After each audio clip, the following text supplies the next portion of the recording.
में तमिलनाडु की राजनीति की कि तमिलनाडु में चुनाव की तारीख जैसे जैसे करीब आ रहे हैं, सियासी पारा भी चढ़ता जा रहा है। मुद्दों की जगह अब जुबानी हमले और निजी आरोप सुर्खियों में आ गए हैं।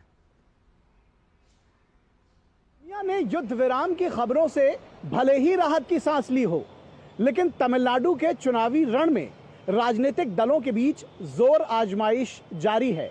और विशेष बात है कि राजनीतिक नेताओं के बीच एक दूसरे पर व्यक्तिगत हमले भी जारी हैं, विषबाण एक दूसरे पर छोड़े जा रहे हैं। ऐसे में सवाल यह उठता है कि जनता के उन मुद्दों का क्या होगा जिनको लेकर राजनीतिक दल सत्ता में काबिज होते हैं। कुछ इन्हीं मुद्दों के इर्द गिर्द देखिए हमारी ये रिपोर्ट। राज्य की 234 सीटों पर मुकाबले के लिए 3600 से ज्यादा उम्मीदवार मैदान में हैं। चुनावी रैलियों में समर्थकों का जोश दिख रहा है, लेकिन नेताओं की भाषा लगातार तल्ख होती जा रही है। मुख्यमंत्री एमके स्टालिन ने एआईएडीएमके नेता ईपीएस पर सीधा हमला बोला है। उन्होंने पलानीस्वामी को भाजपा के इशारे पर चलने वाला नेता बताया।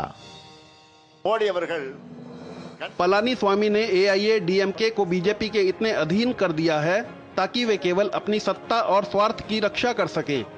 पलानीस्वामी एआईएडीएमके के महासचिव पद पर अपनी प्रतिष्ठा बचाने के लिए दिल्ली के प्रति वफादार बने हुए थे। Personal attacks are inevitable in politics.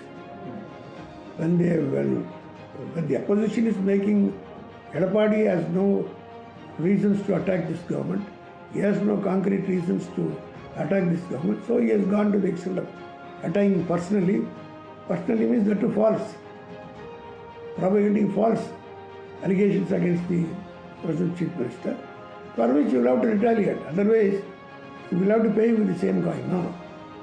वहीं एआईएडीएमके नेता ईपीएस भी पलटवार में पीछे नहीं हैं। उन्होंने स्टालिन पर परिवारवाद का आरोप लगाया है। डीएमके में कई वरिष्ठ नेता हैं, लेकिन पार्टी और सरकार में पद संभालने की इजाजत केवल करुणानिधि परिवार के सदस्यों को ही है। इस चुनाव में यह सिलसिला खत्म होना चाहिए। Hide the failure of the Stalin's government, because Mr. Stalin's government, the DMK, the Dravida model government, has failed miserably in all fronts. Particularly, it has failed to maintain the law and order in Tamil Nadu in the last 5 years. In order to hide this fact, these people are trying, the DMK is trying to set a narrative that as if BJP has not done anything financially to Tamil Nadu, whereas only this BJP government has done a huge, it has allotted a huge welfare scheme. जुबानी जंग में व्यक्तिगत मुकाबले भी तेज हो गए हैं। उदयनिधि स्टालिन ने ईपीएस पर तीखा हमला बोला, तो वहीं टीवी के नेता विजय भी डीएमके और एआईएडीएमके पर जनता को धोखा देने का आरोप लगाया।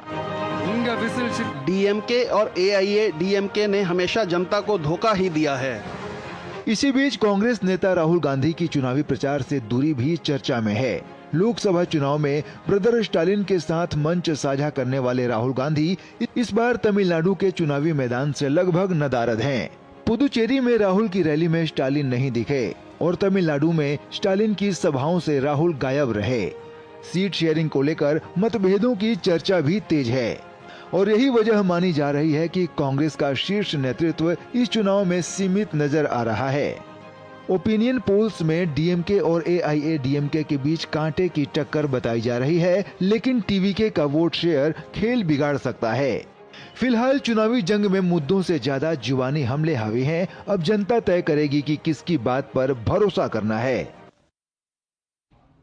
तो तमिलनाडु की राजनीति इस बार इस महीने में भी दिलचस्प है, क्योंकि वहां पर जो तीसरा कोना है वो एक्टर विजय, उनकी जो टीवीके पार्टी है वो बनाती हुई नजर आ रही है। और दूसरी तरफ जो दो फ्रंट हैं, एक डीएमके के अगुवाई में और दूसरा एआईएडीएमके के अगुवाई में एनडीए, इन दोनों के बीच मुख्य तौर पर मुकाबला है। तो इन्हीं मुकाबलों के बीच क्या ये जुबानी हमले तक बात पहुंच गई है क्या? क्योंकि जो मुद्दे हैं तमिलनाडु के, उस पर कहीं ना कहीं जो सत्ताधारी डीएमके हैं उस पर सवाल है, उससे सवाल भ्रष्टाचार के हैं, उससे सवाल वहां पर और भी कई मुद्दों को लेकर के है, चाहे सनातन का मुद्दा हो, कार्तिकेय दीपम वाला विवाद, आपने वो खबर जो है वो देखी होगी। लेकिन क्या ये जुबानी हमले तक ये बात पहुंची क्यों?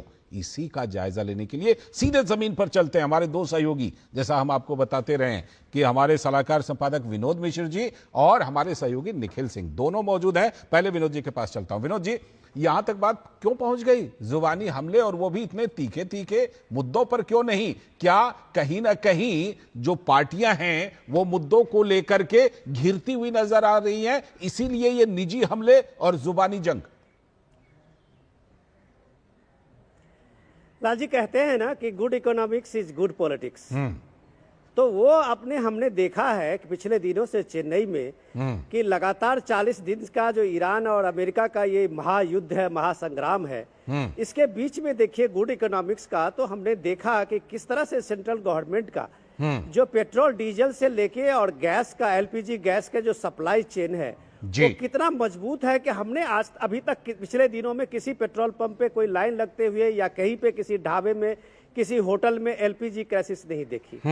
तो मतलब साफ है कि गुड इकोनॉमिक्स के न फ्रंट पे गवर्नमेंट ऑफ इंडिया का जो ये एश्योरेंस है कि कहीं कोई किसी चीज की दिक्कत नहीं है, कहीं कोई सप्लाई चेन ब्रेक नहीं किया है, इसका आंखों देखा हाल मैं आपको बता सकता हूँ। रही बात कि ये कोस्टल स्टेट है तमिलनाडु, यहाँ इंफ्रास्ट्रक्चर के रूप में अगर आप देखिए तो यहाँ एक कमाल का ये इंफ्रास्ट्रक्चर बेस है कोस्टल रीजन में, जहाँ सबसे बड़ा मैन्युफैक्चरिंग का हब है। लेकिन इसके बावजूद अगर तमिलनाडु का जीडीपी उस मामले में बहुत ज्यादा उत्साहित नहीं करता है तो इसके पीछे वो सियासत ही है जो हमले आप अभी देख रहे हैं।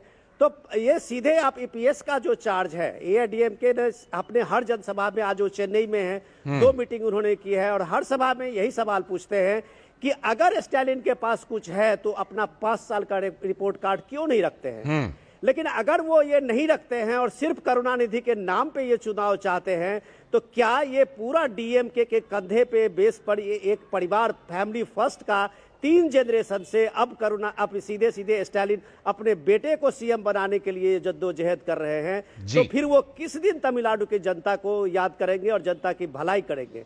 उस यार यही बात देखिए कि स्टालिन भी कह रहे हैं कि पलानीस्वामी जो है वो पब्लिक स्पीकिंग में, पब्लिक डिस्कोर्स के लायक नहीं है। तो ये व्यक्तिगत हमले का जो भी हो, लेकिन एक अंदाजा तो आप इस बात के लगा सकते हैं इन जगह पे कि सेंट्रल गवर्नमेंट के जो प्रोजेक्ट है और सेंट्रल गवर्नमेंट का मोदी सरकार के नाम पे लोगों ने एक अलग से उसको एक चीजें दिखा है, एक दिशा दिखा है, एक मुझे लगता है कि नई उम्मीद दिखी है। ये एक बड़ा फैक्टर भी हो सकता है। बिल्कुल, ये फैक्टर हो सकता है। और क्या क्या फैक्टर है निखिल? क्योंकि जिस तरह से जुबानी जंग में नेता उलझ रहे हैं, कौन कौन से ऐसे मुद्दे हैं जिनकी वजह से उनको परेशानी महसूस हो रही है, इसीलिए जुबानी जंग में उलझना पड़ रहा है उनको?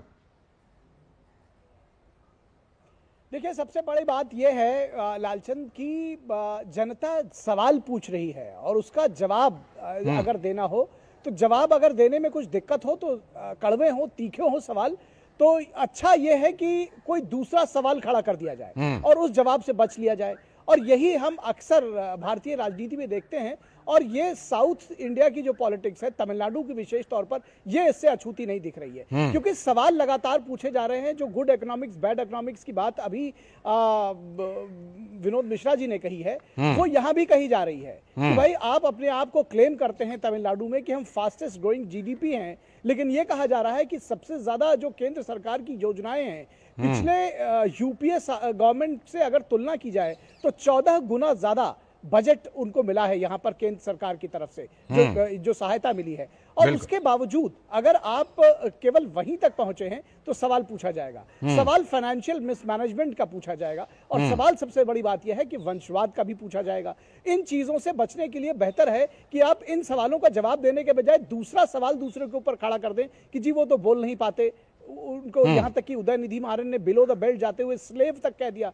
तो ये सारी चीजें कहा है, वो जो है चरण पादुका उठाते थे, पैर छूते थे और बहुत बहुत दूसरी बातें। तो ये सारा जो वर्बल स्पैट, एक तरह से कहा जाए विश्वमन, एक दूसरे के खिलाफ शुरू हो गया। उससे जनता कहीं ना कहीं उसको ये लगने लगा कि भाई हमारे मुद्दों का क्या, आप किन मुद्दों पर चुनाव लड़ रहे हैं? आप क्यों नहीं उन कोर इश्यूज को उठा रहे हैं? आप महिला सुरक्षा की बात क्यों नहीं करते? आप विकास की बात क्यों नहीं करते? आप जन सरोकारों की बात क्यों नहीं करते? तो ये सवाल उनसे दूरी उनको दूर ले जा रहे हैं, और सवाल के बदले सवाल पूछ लेना शायद राजनीति के लिहाज से ज्यादा मुफीद भी लगता है अगर जनता जवाब मांगे। बिल्कुल, आपने एकदम सही कहा कि कहीं ना कहीं असुविधा महसूस होती है और जनता के जो मुद्दे हैं उसको लेकर के जवाब देने में असुविधा होती है, इसीलिए आसान रास्ता चुन लेते हैं नेता और वो एक दूसरे के ऊपर जुबानी हमले जो है वो करने लगते हैं।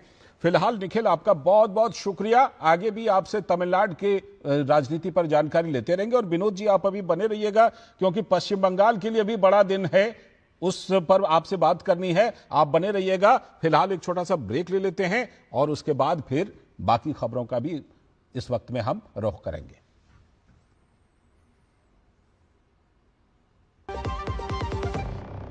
जब धरती चीर कर निकलती